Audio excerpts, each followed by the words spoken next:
Comment générer des revenus en 2021 lorsque l'on est entrepreneur? Bonjour à tous, je m'appelle Geoffrey Gillet, je suis créateur d'émotions sociales et également l'auteur du livre Le secret des entrepreneurs leaders. Dans cette vidéo, on va parler de marketing, mais sans se faire exploser le cerveau.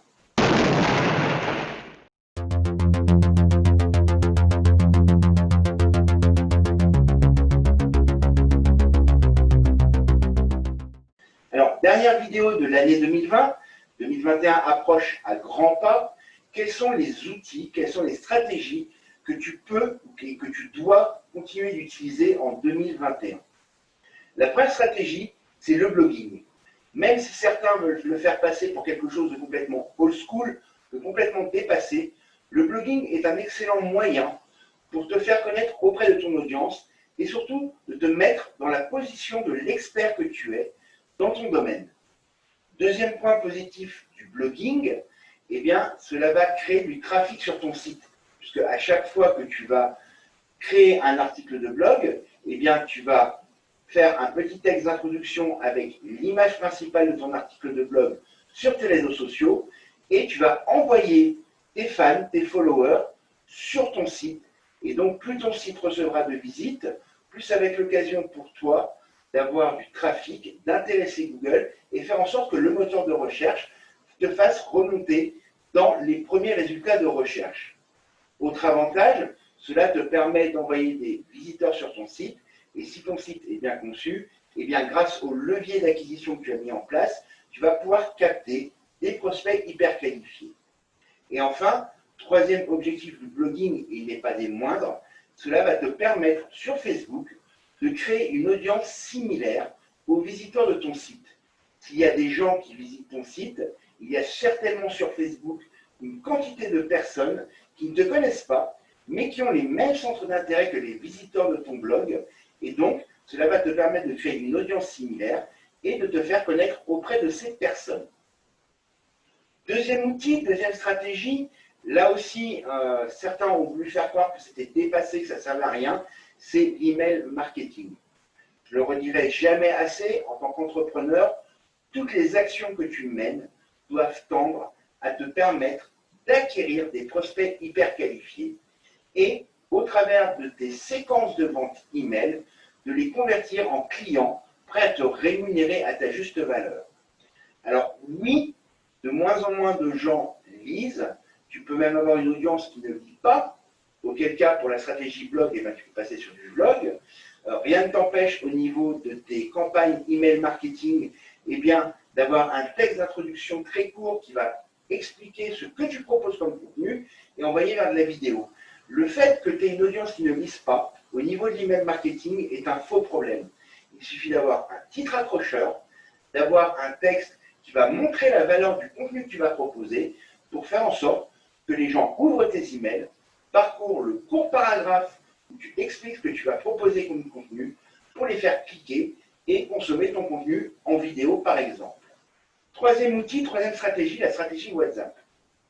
Pourquoi WhatsApp? Eh bien tout simplement parce que dans ton téléphone, généralement, les numéros que tu as en contact sont des gens avec qui tu interagis régulièrement. Ce sont tes amis, tes potes, ta famille, tes collègues de bureau, si tu es salarié.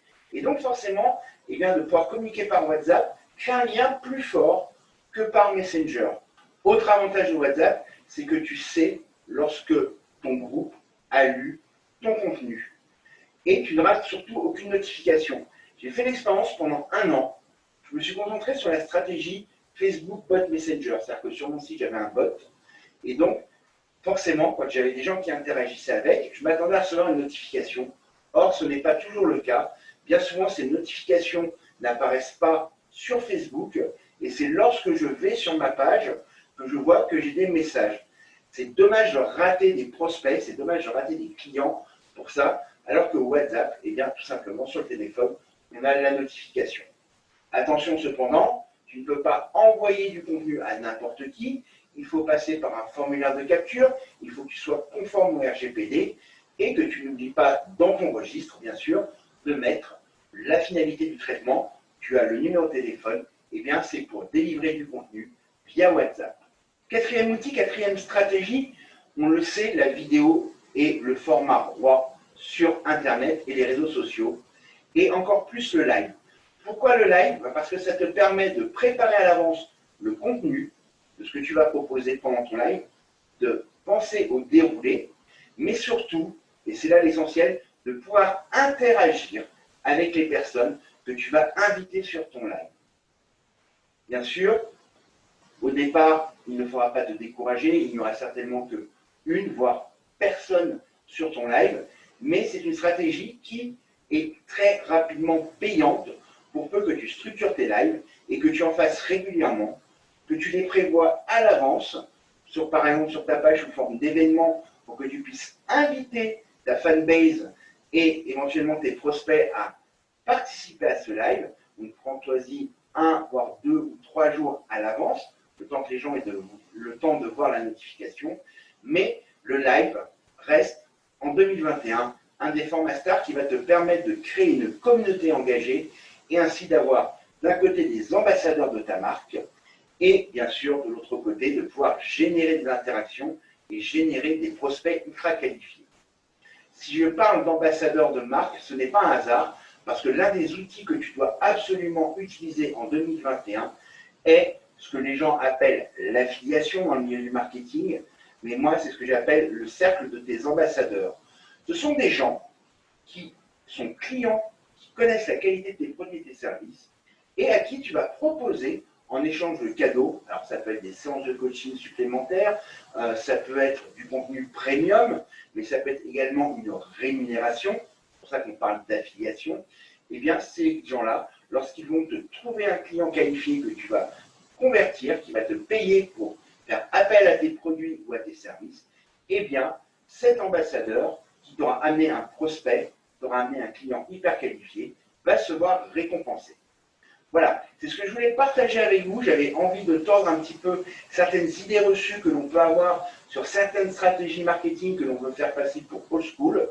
Comme d'habitude, je t'invite à t'abonner à la chaîne si ce n'est pas déjà fait, à cliquer sur la cloche pour activer les notifications et donc recevoir une notification chaque fois qu'une nouvelle vidéo est publiée sur ma chaîne. Et je vous souhaite à tous une merveilleuse année 2021 qui soit faite de réussite, de succès, de travail et de moments de joie, et surtout d'une liberté de pouvoir faire ce que vous aimez.